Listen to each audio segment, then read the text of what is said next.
From this distant vantage point, the Earth might not seem of any particular interest. But for us, it's different. Consider again that dot. That's here. That's home. That's us. On it, everyone you love, everyone you know, everyone you ever heard of, every human being who ever was, lived out their lives.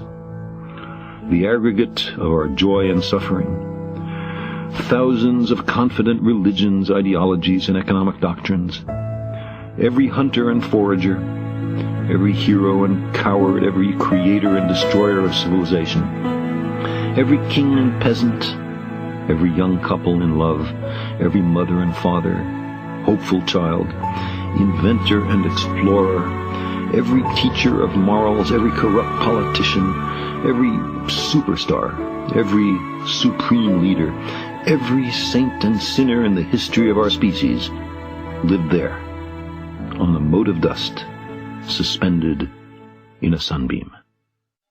The Earth is a very small stage in a vast cosmic arena.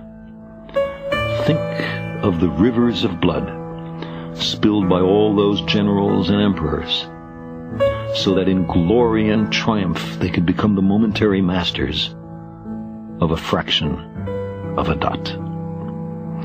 Think of the endless cruelties visited by the inhabitants of one corner of this pixel on the scarcely distinguishable inhabitants of some other corner. How frequent their misunderstandings, how eager they are to kill one another, how fervent their hatreds. Our posturings, our imagined self-importance, the delusion that we have some privileged position in the universe, are challenged by this point of pale light. Our planet is a lonely speck in the great enveloping cosmic dark. In our obscurity, in all this vastness, there is no hint that help will come from elsewhere to save us from ourselves. The Earth is the only world known so far to harbor life. There is nowhere else, at least in the near future, to which our species could migrate. Visit? Yes. Settle? Not yet. Like it or not, for the moment, the Earth is where we make our stand.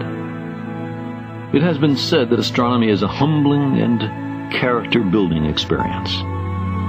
There is perhaps no better demonstration of the folly of human conceits than this distant image of our tiny world. To me, it underscores our responsibility to deal more kindly with one another and to preserve and cherish the pale blue dot, the only home we've ever known.